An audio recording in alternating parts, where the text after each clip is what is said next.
जिले के खड़गदा में सामाजिक समरसता, पर्यावरण जागरूकता और नदियों के विकास व सौंदर्यीकरण के उद्देश्य से होने वाली रामकथा के आयोजन को लेकर एक महत्वपूर्ण बैठक आयोजित हुई। बैठक में प्रभुदास धाम रामद्वारा के संत उद्यराम महाराज और रामकथा वाचक कमलेश भाई शास्त्री की उपस्थिति रही।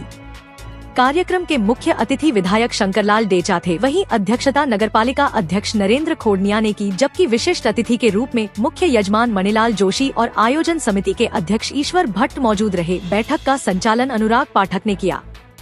बैठक में डॉक्टर रमेश पंड्या ने रामकथा आयोजन की विस्तृत जानकारी दी। वहीं चंद्रेश व्यास ने नदी विकास के अब तक किए गए प्रयासों पर प्रकाश डाला। इस दौरान संत उद्यराम महाराज ने कहा कि पर्यावरण संरक्षण और नदियों का संरक्षण भगवत कार्य है। भगवान राम का नाम लेकर किया गया कार्य हमेशा पूरा होता है। रामकथा वाचक कमलेश भाई शास्त्री ने वागड़ क्षेत्र में सामाजिक समरसता को पुनः स्थापित करने और जल संकट को हल करने पर बल दिया। उन्होंने कहा कि डूंगरपुर जिले में पानी की कमी गंभीर समस्या है। उन्होंने मोरन नदी के उद्गम स्थल से सफाई अभियान शुरू करने की बात कही ताकि जल संकट का समाधान हो सके। विधायक शंकरलाल डेचा ने कहा कि यह कार्य लोगों की सहभागिता से ही संभव है। उन्होंने भरोसा दिलाया कि सरकार से संबंधित सभी कार्य पूरे किए जाएंगे और मोरन नदी का मामला मुख्यमंत्री तक पहुंचाया जा चुका है। वहीं नगरपालिका अध्यक्ष नरेंद्र खोड़निया ने आयोजन को पुण्य कार्य बताते हुए इसके प्रति समर्थन व्यक्त किया। इस अवसर पर कई गणमान्य नागरिक जैसे अनिल वाडेल, नानूभाई पटेल, अशोक पटेल और जलज पंड्या सहित अन्य लोग उपस्थित थे। यह आयोजन न केवल धार्मिक आस्था को बल देगा, बल्कि पर्यावरण संरक्षण और सामाजिक समरसता को भी प्रोत्साहित करेगा। रामकथा के माध्यम से वागड़ क्षेत्र के लोगों को जल संकट से उबरने और नदियों के महत्व को समझने का संदेश दिया जाएगा। सामाजिक समरसता का जब बहुत हनन हो चुका था, ऐसा माहौल बन गया था इस क्षेत्र में, तब आप जो भी जिस तरीके से मुझे समझो, मैं एक कहूंगा कि सब थे इसी क्षेत्र में, सब ने देखी है अपनी ही आंखों से, मुंह नहीं खुला किसी का। तब न जान की, न माल की, न जीवन की परवाह किए बिना तब से लेके आज तक उस एक प्रकल्प को छोड़ नहीं पाया हूं। जब तक सामाजिक समरसता पूरे वागड़ में पहले जैसी नहीं हो जाएगी, तब तक वो काम अपने हाथों से पूरा रखूंगा नहीं। ये मेरे जीवन का संकल्प है। ये वागड़ की पीड़ा है। बड़े बड़े लोग, साहसी लोगों ने क्षेत्र छोड़ देने की बात सोच ली थी। ऐसा माहौल इसी क्षेत्र में बना था और उसके लिए कहीं बाहर से आदमियों को लाने की जरूरत नहीं है। बैठा हुआ हर आदमी उसका साक्षी है। धर्मपीठ से अगर किसी ने आवाज उठाई थी उस समय, नहीं तो मेरा भी घर है, मेरे भी परिवार है, मेरा भी बच्चा है, सब कुछ मेरा भी था, लेकिन नहीं, मेरे जीवन से ज्यादा मुझे मेरे वागड़ का अस्तित्व मंजूर है। मेरा जीवन आज है, कल नहीं है। वागड़ का अस्तित्व इतना बड़ा है कि विश्व में इसके जैसी शांत प्रिय धरती कहीं दिखी नहीं थी मुझे। उस शांति प्रिय धरती में इतना उपद्रव किस बात का? करो, राजनीति से हमारा कोई रिश्ता नहीं, ठीक है, तुम वोट के नाम पर, लेकिन राजनीति, राष्ट्रनीति को खत्म करके फिर राजनीति तैयार होती है। वो राजनीति हमें कबूल नहीं, मंजूर नहीं किसी भी हाल में। और उसके लिए प्रकल्प है, मरते दम तक निभाऊंगा, जिससे लड़ना पड़ा उसके सामने, लेकिन हौसले मजबूत रखेंगे। और आप देख रहे हैं कि मेरी हर एक कथा सामाजिक समरसता के आधार पर ही। एक यजमान आ जाए, 50 लाख खर्च कर रहा हूं महाराज, लेकिन उसको सबसे पहले मैं ये कहूंगा कि क्या तेरी कथा में सर्व समाज निमंत्रित है? क्या तुम्हारे आयोजन में मेरा अंतिम से अंतिम उपेक्षित, वंचित आदमी आकर बैठेगा? उसका भजन और भोजन, संगत और पंगत साथ में होगी? ये अगर वो मानता है तो मैं कथा करता हूं, वरना वो 1 करोड़ खर्च करे, कौड़ियों के काम का नहीं होगा। ये उद्देश्य मैंने बनाया है, इस उद्देश्य को सार्थक धरातल पर जिया हूं, बोल रहा हूं ऐसा नहीं। और ये सब कहां से आया? मेरे सदगुरु की कृपा से। मोरारी बापू ने आज तक सामाजिक विषमताओं को जन्म देने ही नहीं दिया है। ऐसी सामाजिक समरसता को जीने वाले बुद्ध पुरुष के आश्रय में हम लोग पल रहे हैं, तो एक छोटे से जंतु की तरह हम हमारे क्षेत्र को नहीं संभाल सकते क्या? सामाजिक समरसता को जिया है, उसके बाद बोल रहा हूं। दूसरा, जल संकट आज सालों से बाहर पूरे क्षेत्र में वागड़, पूरा वागड़ जल संकट में। बांसवाड़ा को छोड़ दो, इसलिए कि बांसवाड़ा क्षेत्र पानी के मामले में समृद्ध है, लेकिन डूंगरपुर क्षेत्र पानी के लिए पहले भी निर्धन था, आज निर्धन है, लेकिन आगे निर्धन न रहे उसके लिए खड़े हुए हैं आज भी हम। हमारा मूल उद्देश्य है बांसवाड़ा से हमारी नहरें लाने में हमको पता है 20-25 बरस हो गए।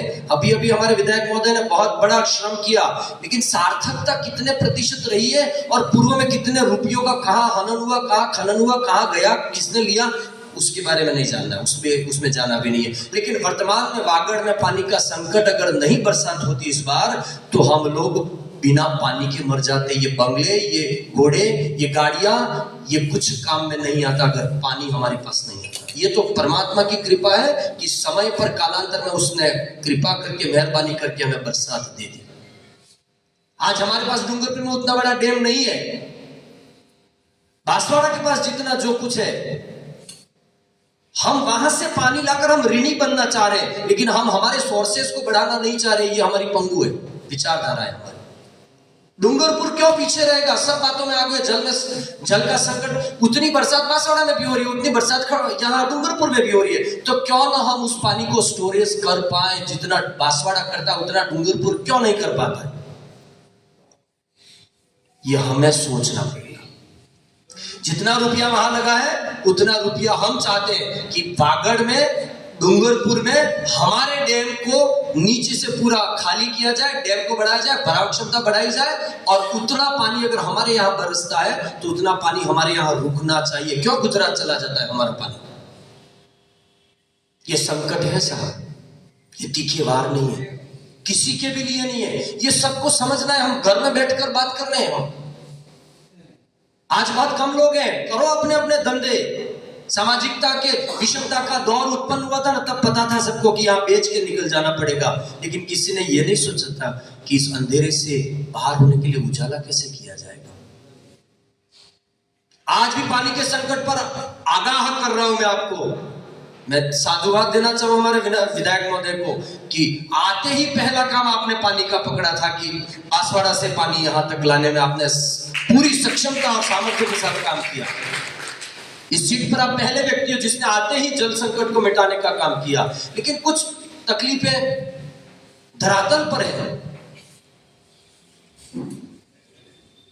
आप मेरी बात को शांति से सुनना। मैं कोई प्रवचन नहीं पीड़ा करने आया, और ये पीड़ा मेरे अकेले की नहीं है, पूरे वागड़ की है। आज समझ में नहीं आई तो कल जब समझ में आएगी तब क्षेत्र छोड़ देना पड़ेगा। मैं तुम्हारे गांव में आकर नदी की सफाई नहीं कर सकता था, इसलिए मैंने मेरे गांव की नदी को आज 25 वर्षों से देखा है। जिस नदी के तट पर सैकड़ों गांव और लाखों लोगों का जीवन यापन होता था, आज वहां का सब कुछ क्षत विक्षत हो चुका है। क्यों? मैं मेरे गांव की बात करूं। हमारे गांव में ब्राह्मणों की इतनी बड़ी तादाद है, हम उसके बाद भी हम उस मुकाम तक नहीं पहुंच पाए। हमारे घरों का पानी, सब गांवों में यही दशा है। टट्टी पेशाब का पानी कहां जा रहा है? नदियों में। कहां जा रहा है? हम मंदिरों में जाते हैं, हम नारियल ले लेते, चुंदरी ले लेते, फूल ले लेते हैं, फिर कहां डालो? फूल में, नदी में। नहीं चाहिए। जल संकट को हम समझें। केवल सरकार पे हम अगर डिपेंड हो गए तो जनमानस पंगु होते समय नहीं लगेगा। जनमानस को क्षेत्र छोड़ देना पड़ेगा। एक परिस्थिति से हम अभी बाहर नहीं निकल पाए, धीरे धीरे सब ठीक होगा। क्षेत्र में सामाजिक समरसता का भाव बहुत अच्छे लेवल पर आ रहा है ऊपर। धीरे धीरे वामपंथी विचारधाराओं से हम उभर कर हम एक अच्छी विचारधारा में जा रहे हैं। हम सब लोग दल, संगठन, पार्टी बात छोड़ दो, दिमाग से निकाल दो। हम वागड़वासी है, सबसे पहले हमारा परिचय यही है। उसके अलावा हमारा दूसरा कोई परिचय नहीं होना चाहिए। कोई हमें अंगुली करके ये कह दे कि तुम्हारा वो उनकी आंख, वो उनका नंबर। जिसकी आंख का जितना चश्मा उस चश्मे से देखेगा वो। लेकिन हमारा उद्देश्य ये है कि हम वागड़ को बिखरने नहीं देंगे।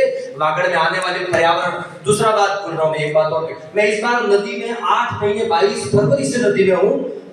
अभी सोमनाथ की कथा हुई तब मैंने पूरे कपड़े पहनकर मैं गया हूं। एक चड्डे में, बनियान में रहा हूं मैं। जितना एक श्रमिक 300 रुपया लेबर देकर जो श्रम करता है, वो सारा का सारा श्रम मैंने 7.5 महीने तक किया है, न भोजन, न पानी, न सोना, न निद्रा, न कुछ नहीं। 2,49,00,000 इरिगेशन विभाग ने अभी हमारी लागत बताई कि तुमने महाराज इतना रुपया लगा दिया, हमने 1 करोड़ से ऊपर लगभग लगाया है।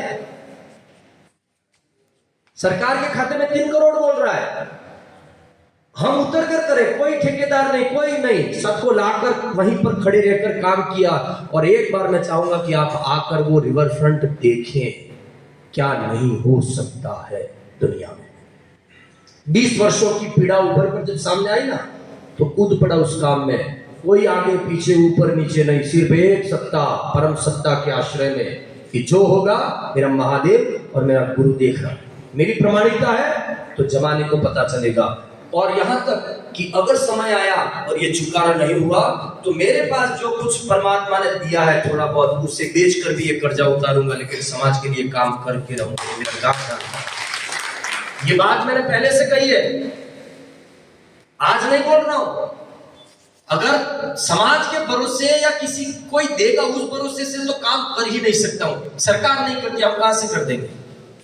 पहले रुपया बजट, और ये बात और भी कह दूं, 10 लाख, 15 लाख, 20 लाख, 25 लाख की सैंक्शन तो कहीं से भी निकलवा सकते थे, लेकिन नहीं निकलवाई। इसलिए नहीं निकलवाई कि मुझे सरकार को ये जन भागीदारी का काम बताना था कि जन भागीदारी से इतना काम हो सकता है। और एक बार अगर सरकार कहे कि 3 करोड़ की जन भागीदारी समाज ने की है तो 300 करोड़ सरकार लगाएगी, अगर हम सब वागड़वासी खड़े हुए तो।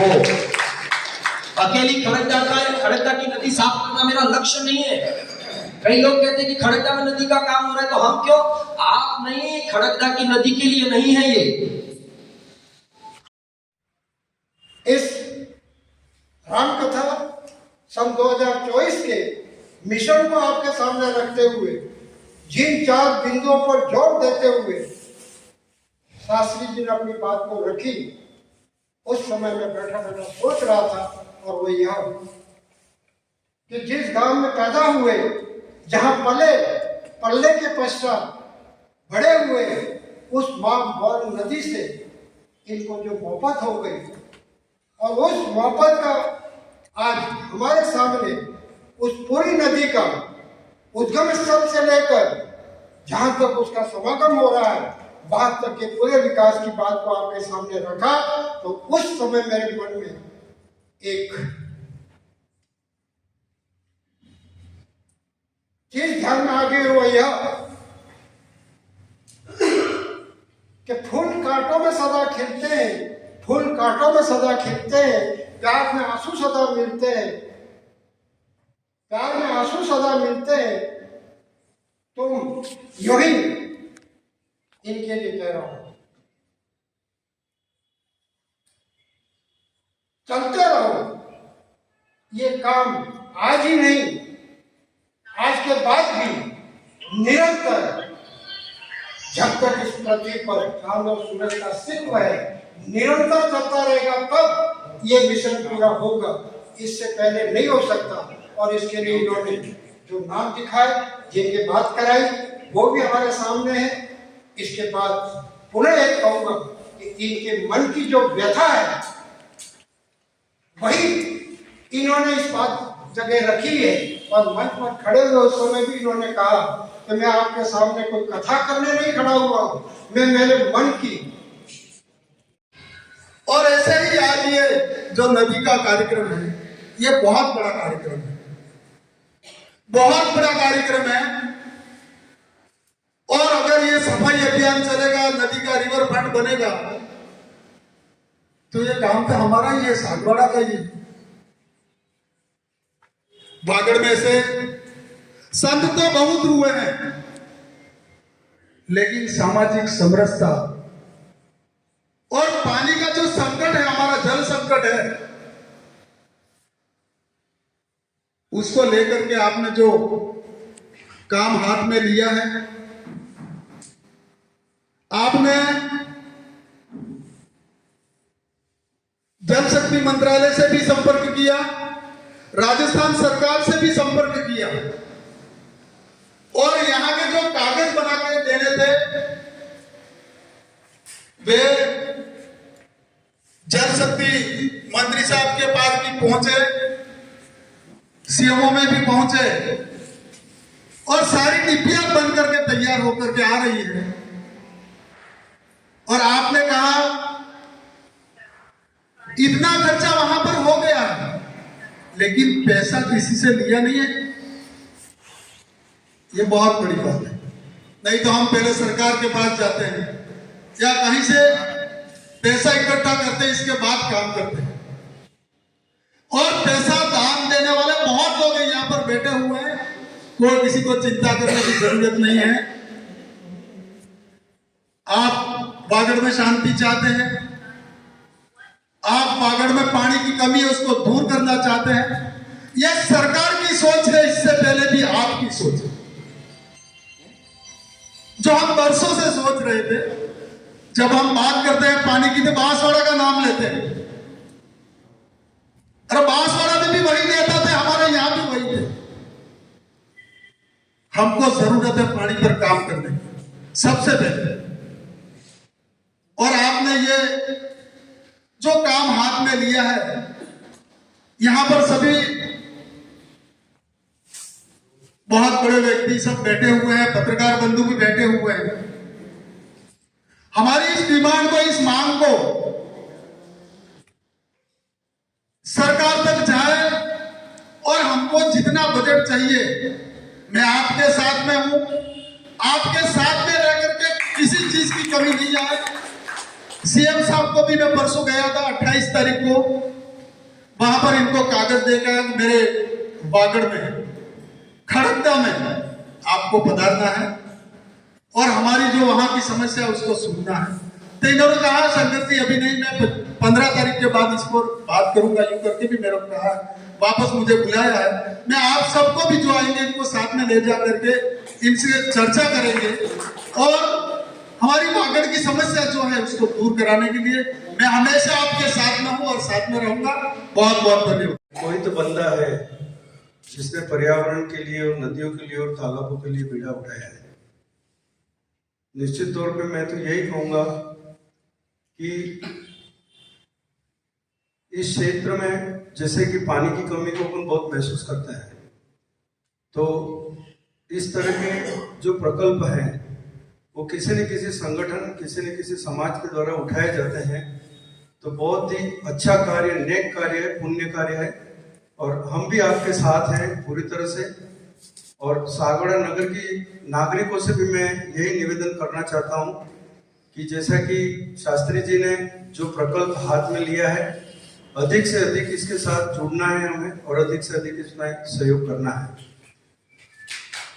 दूसरा, माननीय एमएलए साहब ने भी हमें बहुत अच्छी हिम्मत दी है। उन्होंने कहा है कि मैं सरकार की तरफ से जो भी मदद होगी मुख्यमंत्री जी से कह करके मैं दिलवाऊंगा। ये बहुत अच्छे विचार है और बहुत अच्छे सहयोग की बात की है। मैं उन्हें धन्यवाद ज्ञापित करूंगा कि एमएलए साहब ने इस क्षेत्र के लिए और नदियों के लिए और जो ये अभियान चलाया है उसके लिए हमें सहयोग देने की बात की है। महानुभावों, हम देख रहे हैं कि हम जैसे सागवाड़ा नगर पालिका में, मैं नगर पालिका का चेयरमैन हूँ, यहाँ भी सागवाड़ा में 5 तालाब है। उन तालाबों की मैंने सफाई के लिए एक उदयपुर से डिविडिंग मशीन मंगवाई थी और उसके अंदर से 7 से 8 लाख रुपए खर्च करके मैंने मसानिया तालाब और कुछ गमलेश्वर तालाब की सफाई मैंने करवाई थी। मगर दुख वहां होता है कि यहाँ की जनता, मैं कोई किसी के ऊपर दोषारोपण नहीं कर रहा हूँ, ये विचारों की बात है।